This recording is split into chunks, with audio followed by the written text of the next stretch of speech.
जय माता दी। आज आप सुनेंगे शनिवार काली माता जी की व्रत कथा। जो भी भक्त श्रद्धा और भक्ति के साथ काली माता का व्रत करता है और इनकी दिव्य कथा को सुनता है, उस भक्त की हर मनोकामना को माँ अवश्य पूर्ण करती है। इसलिए व्रत करने वाले भक्त कथा को पूरा अवश्य सुनिएगा और इस वीडियो को ज़्यादा से ज़्यादा शेयर कीजिएगा ताकि सभी भक्त माँ की कृपा प्राप्त कर सके। प्रेम से बोलिए जय माता दी। कथा के अनुसार एक समय योगेश्वर भगवान शिव ने महादेवी को प्रसन्न करने के लिए कठिन तपस्या की और उनसे अपनी धर्म पत्नी होने का वरदान प्राप्त किया। इसके बाद भगवान ब्रह्मा को यह अनुभव हुआ कि शीघ्र ही महादेवी वरदान के अनुसार स्वयं प्रकट होगी।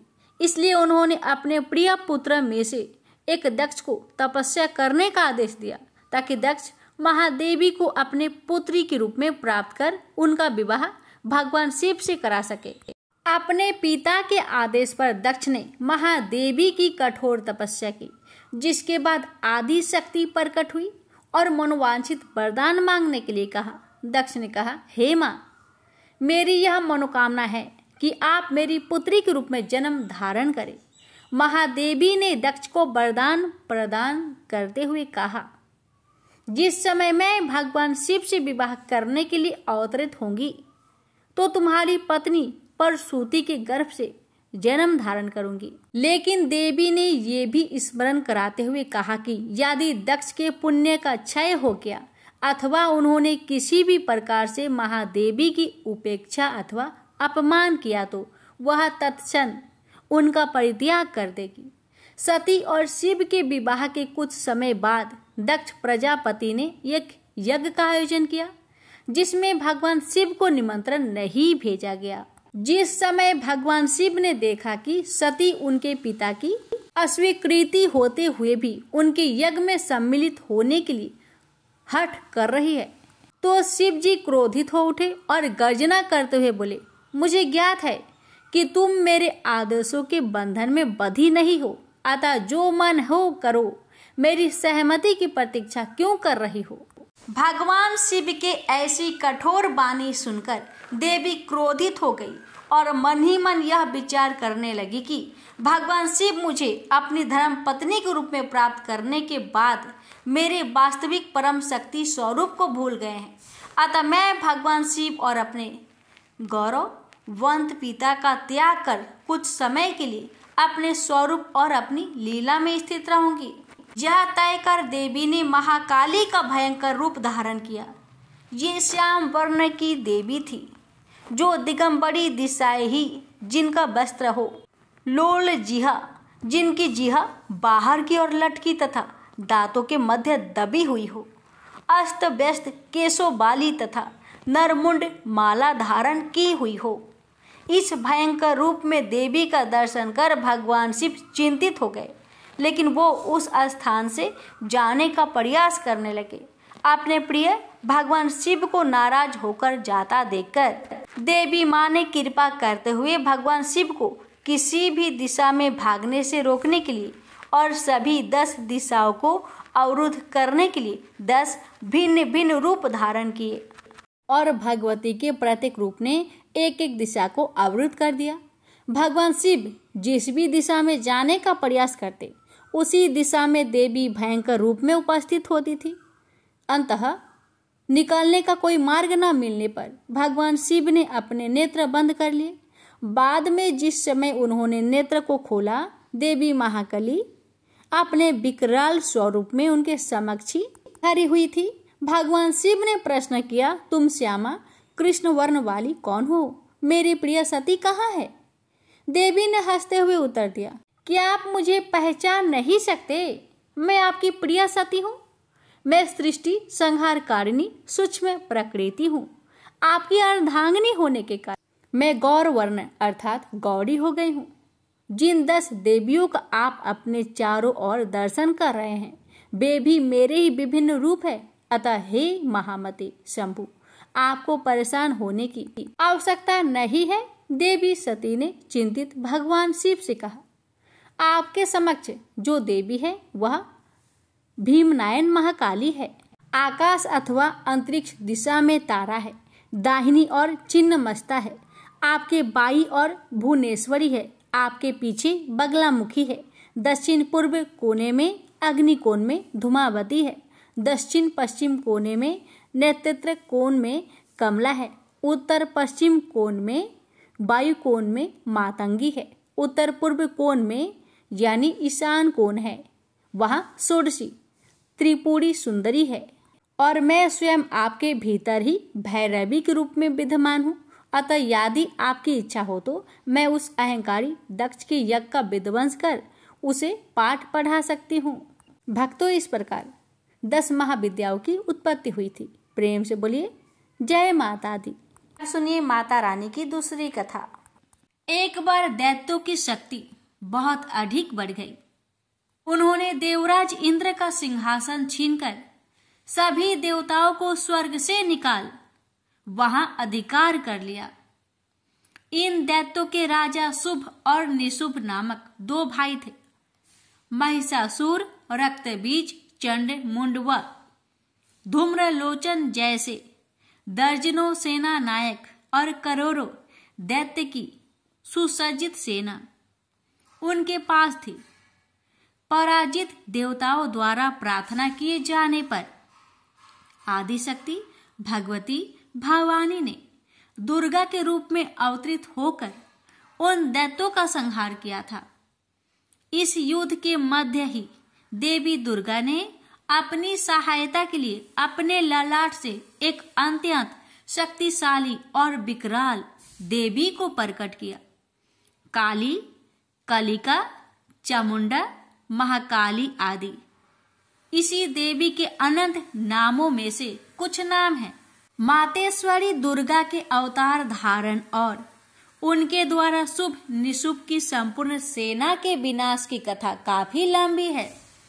जब भगवती भवानी दुर्गा ने शुभ निशुंभ के सेनापति धूम्रलोचन को सेना सहित यमपुरी पहुंचा दिया तो दैत्यराज शुभ ने चंड मुंड को आदेश दिया कि वो देवी को पकड़कर उसके पास लाए। आज्ञा पाते ही दैत्यों ने जगदम्बा दुर्गा को चारों ओर से घेर लिया और उन्हें पकड़ने मारने की चेष्टा करने लगे। यह देख देवी को बहुत क्रोध आया। क्रोध के कारण उनका मुखमंडल काला पड़ गया, भवें वक्र हो उठी। उसी समय उनकी भौवें के मध्यवर्ती भाग और ललाट से विकराल मुख वाली काली नामक देवी प्रकट हुई। अत्यंत भयंकर और शक्तिशाली होने के बावजूद काली मां का शरीर अत्यंत कृशकाय था।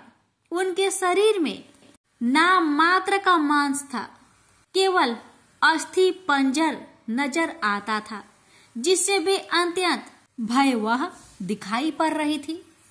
काली, कालिका, महाकाली, चामुंडा और चामुंडा आदि नामों से विख्यात 4 भुजा वाली यह देवी अपने हाथों में तलवार, पास और विचित्र खड्ग धारण किए हुए थी।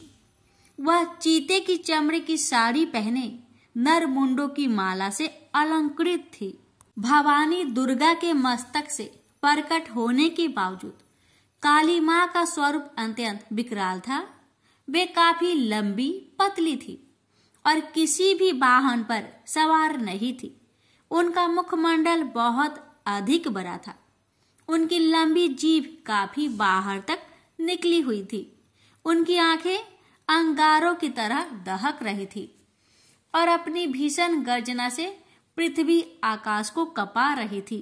अपनी घोर गर्जना से सभी दिशाओं को गुजाते हुए मातेश्वरी काली बड़े वेग से दैत्यों की सेना पर टूट पड़ी और उनका भक्षण करने लगी। वे पार्श रक्षकों, अंकुशधारी, महावतों, योद्धाओं तथा अनेक हाथियों को एक ही हाथ में पकड़कर अपने मुख का ग्रास बना रही थी। किसी को बालों से पकड़ लेती, किसी का गला दबोच लेती, किसी को पैरों से कुचल डालती और किसी को छाती के धक्के से गिराकर मार देती। वे असुरों के फेंके हुए बड़े बड़े अस्त्र शस्त्र मुंह से पकड़ लेती और रोष में भरकर उनको दांतों से चकनाचूर कर डालती। काली द्वारा अनेक दैत्य तलवार के घाट उतर गए, अनेक खटवांग से पीटे गए और कितने ही असुर दांतों के अग्रभाग से कुचले जाकर मृत्यु को प्राप्त हुए। इस प्रकार देवी ने असुरों की उस समस्त सेना को क्षण भर में ही धराशायी कर दिया। अपनी सेना का विनाश होते देख चंड काली देवी की ओर दौड़ा। महादैत्य मुंड ने भी अत्यंत भयंकर बाणों की बौछार तथा हजारों चक्र एवं अन्य शस्त्रों से भयानक नेत्रों वाली देवी को आवृत कर दिया।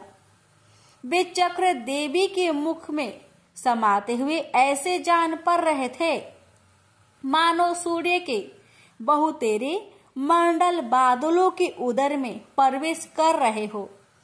मातेश्वरी काली दैत्य सेनापति मुंड द्वारा चलाए गए अस्त्र शस्त्रों का भक्षण करते और अनेक राक्षसों को अपने शस्त्रों में समाप्त करते हुए विकट अट्टहास करती जा रही थी।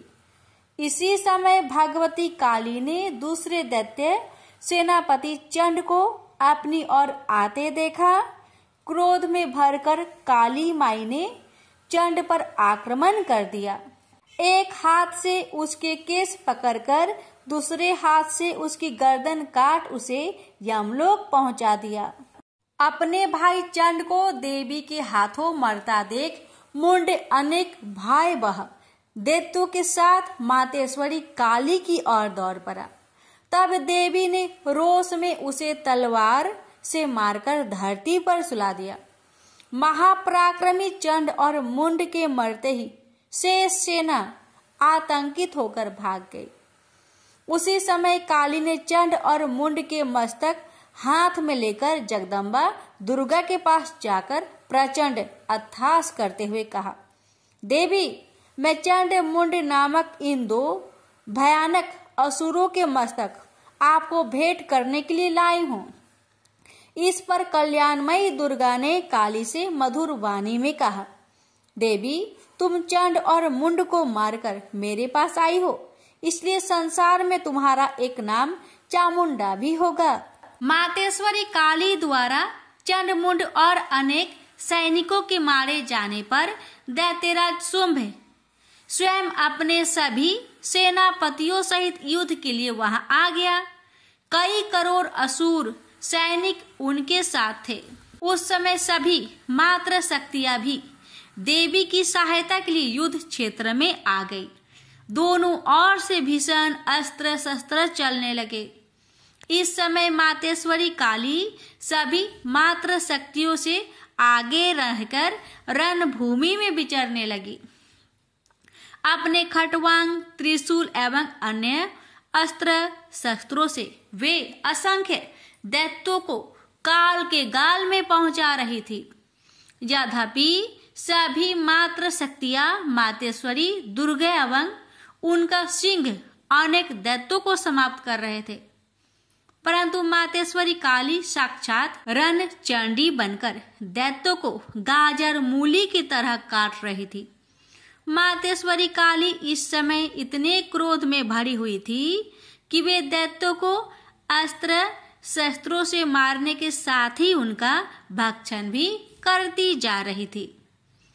अत्यंत भयंकर और विकराल रूप था इस समय मातेश्वरी काली का। अनेक राक्षस तो आपके इस रूप को देखकर तथा उनके द्वारा लगाए जा रहे अट्टहासों की भीषण आवाज सुनकर ही यमलोक सिधार गए। मातेश्वरी काली का अवतरण मात्र इन दैत्यों को मारने के लिए ही नहीं हुआ था, उनका इससे भी अधिक महान कार्य था। दैत्य सेनापति रक्त बीज के वध में भगवती दुर्गा की सहायता करना। उस प्रचंड दैत्य रक्त बीज को एक अद्भुत वरदान प्राप्त था। जहां भी उसके रक्त की एक बूंद गिरती थी वहीं तत्काल उतना ही शक्तिशाली एक असुर उत्पन्न हो जाता था। मातेश्वरी काली, भगवती दुर्गा और अन्य मात्र शक्तियों के हाथों दैत्यों को मरते एवं घायल होते देख महादैत्य रक्तबीज ने मातेश्वरी पर हमला कर दिया। वह अपनी गदा से सभी मात्र शक्तियों पर एक साथ प्रहार करने लगा। जब मात्र शक्तियों ने उस पर प्रहार किए तो उसके शरीर का रक्त जहां जहां गिरता वहां वहां उसके समान ही एक अन्य बलशाली दैत्य पैदा हो जाता। इस प्रकार वहां असंख्य दैत्य उत्पन्न हो गए जो रक्त बीज के समान ही बलशाली, भीषण और युद्ध कला में निपुण थे। इस समस्या का एकमात्र समाधान यही था कि रक्त बीज के अंग प्रत्यंग तो काटे जाए, परंतु उसके शरीर से निकलने वाले रक्त की एक बूंद भी भूमि पर न गिरने दी जाए। इस प्रयोजन की पूर्ति के लिए भगवती भवानी दुर्गा ने काली को चामुंडा नाम से संबोधित करते हुए कहा, चामुंडे, तुम अपने मुख को अधिक विस्तृत करो तथा मेरे शस्त्र पात से गिरने वाले रक्त बिंदु एवं उनसे उत्पन्न होने वाले महादैत्यों को अपने इस भयानक मुख से खा जाओ। इस प्रकार रक्त से उत्पन्न होने वाले महादैत्यों का भक्षण करती हुई तुम रण में विचरती रहो। ऐसा करने से उस दैत्य का सारा रक्त खत्म हो जाने पर वह स्वयं भी नष्ट हो जाएगा। जब तुम उन भयंकर दैत्यों को खा जाओगी तो दूसरे दैत्य नहीं उत्पन्न हो सकते। मातेश्वरी दुर्गा की यह बात सुनकर भगवती काली ने अपना आकार बहुत बड़ा कर लिया। इस प्रकार उन्होंने रक्त बीज के रुधिर के पान और दैत्यों के भक्षण हेतु महाकाली का विकराल रूप धारण कर लिया। भगवती दुर्गा जो इस समय क्रोध के आवेग में रणचंडी अर्थात देवी चंडिका बनी हुई थी, अपने भीषण शूल से उस महादैत्य रक्त बीज पर प्रहार किया। फलस्वरूप उसके शरीर से रक्त की धार बहने लगी, जिसे तत्काल ही मातेश्वरी काली ने अपनी लपलपाती जिह्वा द्वारा उदर स्वस्थ कर लिया। भगवती भवानी ने रक्त बीज पर प्रहार जारी रखी। उसके शरीर में स्थान से रक्त की धारा बहने लगी। रक्त बीज महाबलशाली और भयंकर दैत्य था, अतः उसके शरीर से बहुत अधिक रक्त बह रहा था, परंतु उसका जितना भी रक्त बह रहा था काली माँ अर्थात देवी चामुंडा उसे तत्काल पीती जा रही थी। इस रक्त को पीते समय रुधिर से काली के मुख में जो महादैत्य उत्पन्न हुए उन्हें भी वे उदरस्त करती चली गई। इस प्रकार भगवती दुर्गा रक्त बीज पर प्रहार करती रही और मातेश्वरी काली उस रुधिर का पान करती रही। इस समय रक्त बीज के रक्त और उनसे उत्पन्न असंख्य दैत्यों को भक्षण करने के लिए भगवती काली ने अपने मुख का आकार अत्यंत विस्तृत कर लिया था। उन्होंने संपूर्ण रणभूमि में अपनी जिह्वा को फैला दिया था। रक्त बीज तथा अन्य सभी असुरों को मारने के पश्चात मातेश्वरी काली सभी मात्र शक्तियों सहित भगवती दुर्गा में लीन हो गई। शास्त्रों में मातेश्वरी काली के इस स्वरूप को चामुंडा कहा गया है, जबकि जन सामान्य उन्हें मातेश्वरी काली, काली माई अथवा महाकाली ही कहता है। माँ काली के अधिकांश आराधक, उपासक और तंत्र साधक मातेश्वरी के इस रूप की पूजा, आराधना और उपासना करते हैं। वैसे भगवती काली का यह रुद्र रूप दुष्टों और असुरों के लिए ही विकराल है, भक्तों के लिए तो आप दया का सागर है। वे कल भी ममतामयी मातेश्वरी थी, आज भी है और जब तक यह सृष्टि है तब तक रहेगी। प्रेम से बोलिए माँ काली की जय। हे माँ, आपकी कथा कहने वाले, सुनने वाले हुक्कार भरने वाले सभी भक्तों पर अपनी कृपा सदा सर्वदा बनाए रखना। प्रेम से बोलिए काली मैया की जय। अब सुनिए काली मैया की आरती। अम्बे तू है जगदम्बे काली, जय दुर्गे खप्पर बाली, तेरे ही गुण गाए भारती। ओ मैया हम सब उतारे तेरी आरती, तेरे भक्त जनों पर भीड़ पड़ी है भारी माँ, दानव दल पर टूट परो माँ करके सिंह सवारी, 100 सिंहों से बलशाली, अष्टभुजाओ भाली, दुष्टों को पल में संहारती। ओ मैया हम सब उतारे तेरी आरती। अम्बे तू है जगदम्बे काली, जय दुर्गे खप्पर बाली, तेरे ही गुण गाए भारती। ओ मैया हम सब उतारे तेरी आरती। माँ बेटी का है इस जग में बड़ा ही निर्मल नाता, पूत कपूत सुने है परे, ना माता सुनी कुमाता, सब पे करुणा दर्शाने वाली, अमृत बरसाने वाली, दुखियों के दुख रेने वारती। ओ मैया हम सब उतारे तेरी आरती। अम्बे तू है जगदम्बे काली, जय दुर्गे खप्पर वाली, तेरे ही गुण गाए भारती। ओ मैया हम सब उतारे तेरी आरती। नहीं मांगते धन और दौलत, ना चांदी ना सोना, हम तो मांगे माँ तेरी मन में एक छोटा सा कोना, सबकी बिगड़ी बनाने वाली, लाजे बचाने वाली, सतियों के सत्य को संवारती। ओ मैया हम सब उतारे तेरी आरती। अम्बे तू है जगदम्बे काली, जय दुर्गे खप्पर वाली, तेरे ही गुण गाए भारती। ओ मैया हम सब उतारे तेरी आरती। चरण शरण में खड़े तुम्हारी ले पूजा की थाली, वरद हस्त सर पर रख दो माँ संकट हरने वाली, माँ भर दो भक्ति रस प्याली, अष्टभुजाओ बाली, भक्तों के कारज तू ही सारती। ओ मैया हम सब उतारे तेरी आरती। अम्बे तू है जगदम्बे काली, जय दुर्गे खप्पर वाली, तेरे ही गुण गाए भारती। ओ मैया हम सब उतारे तेरी आरती। प्रेम से बोलिए काली मैया की जय। शनिवार व्रत कथा। एक समय स्वर्ग लोक में सबसे बड़ा कौन के प्रश्न पर 9 ग्रहों में वाद विवाद हो गया। विवाद इतना बढ़ा कि परस्पर भयंकर युद्ध की स्थिति बन गई। निर्णय के लिए सभी देवता देवराज इंद्र के पास पहुंचे और बोले, हे देवराज, आपको निर्णय करना होगा कि हम में से सबसे बड़ा कौन है। देवताओं का प्रश्न सुनकर देवराज इंद्र उलझन में पड़ गए। इंद्र बोले, मैं इस प्रश्न का उत्तर देने में असमर्थ हूं। हम सभी पृथ्वी लोक में उज्जैनी नगरी में राजा विक्रमादित्य के पास चलते हैं।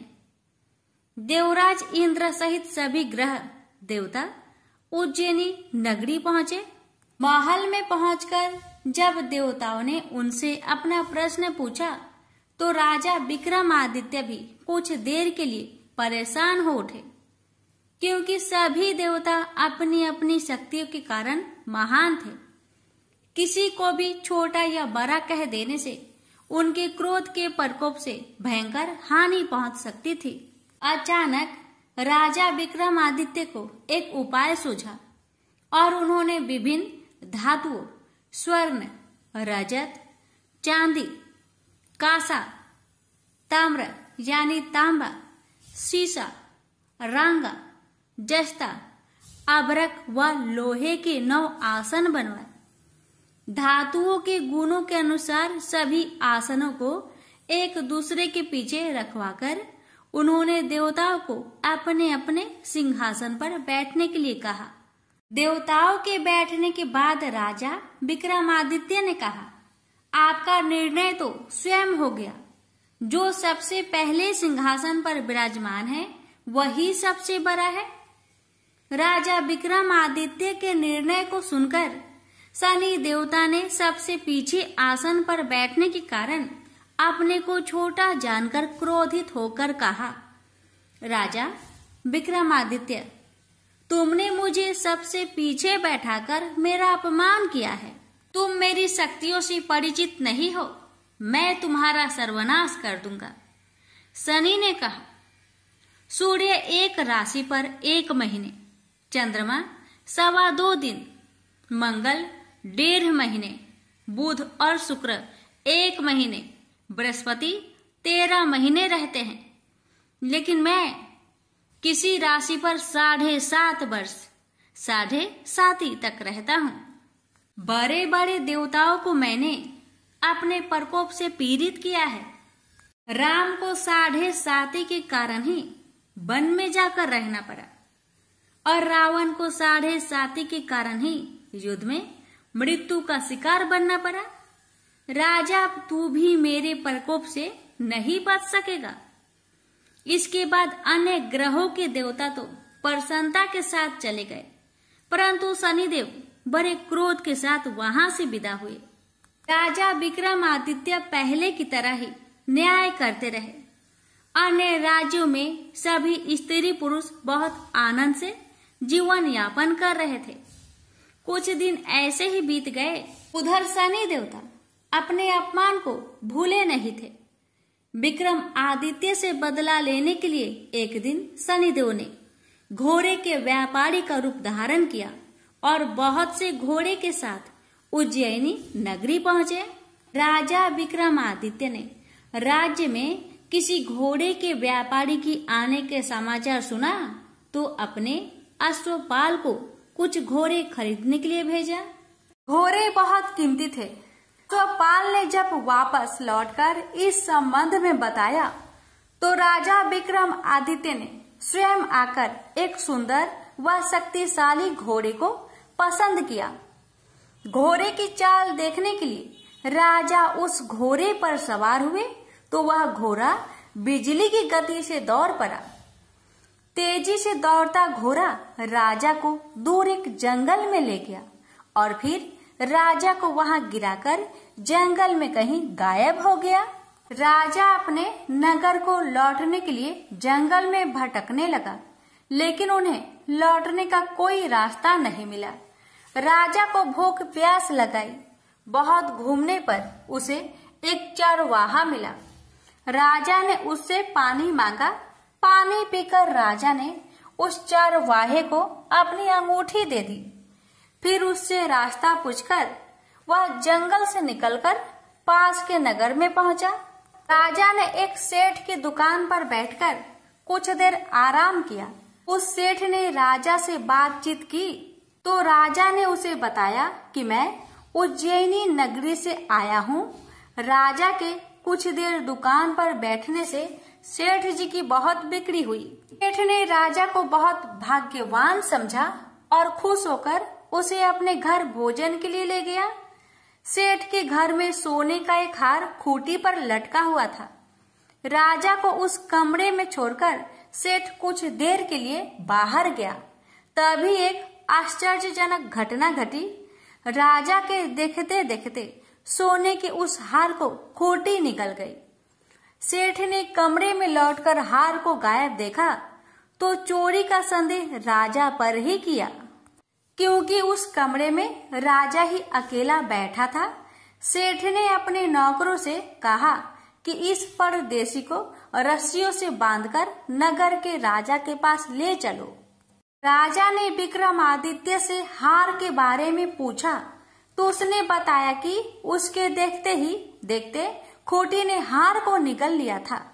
इस पर राजा ने क्रोधित होकर चोरी करने के अपराध में विक्रमादित्य के हाथ पांव कटवाने का आदेश दे दिया।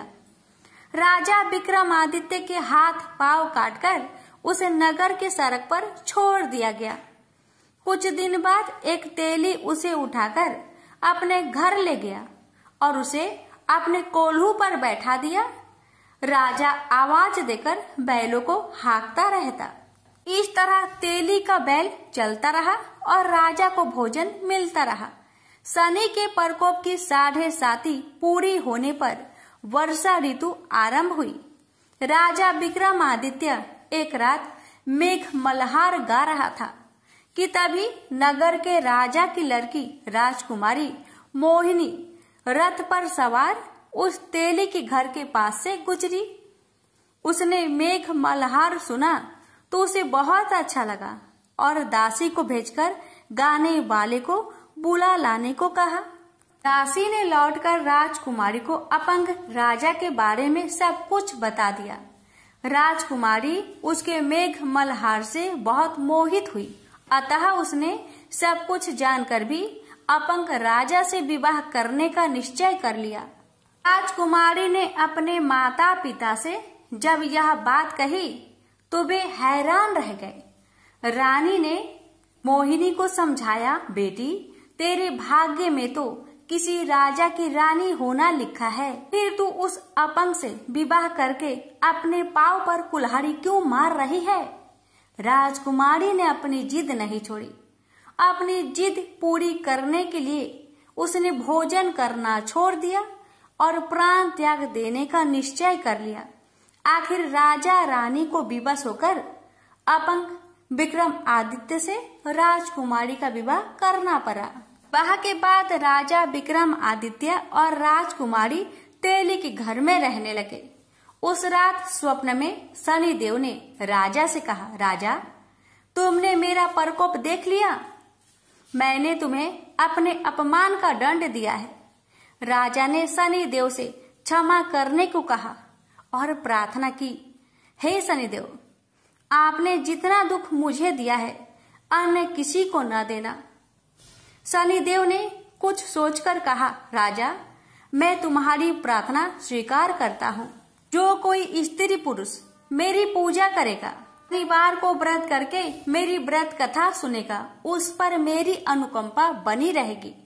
प्रातः काल राजा विक्रमादित्य की नींद खुली तो अपने हाथ पांव देखकर राजा को बहुत खुशी हुई। उसने मन ही मन शनिदेव को प्रणाम किया। राजकुमारी भी राजा के हाथ पांव सही सलामत देखकर आश्चर्य में डूब गई। राजा विक्रमादित्य ने अपना परिचय देते हुए शनिदेव के प्रकोप की सारी कहानी सुनाई। सेठ को जब इस बात का पता चला तो दौड़ता हुआ तेली के घर पहुंचा और राजा के चरणों में गिरकर क्षमा मांगने लगा।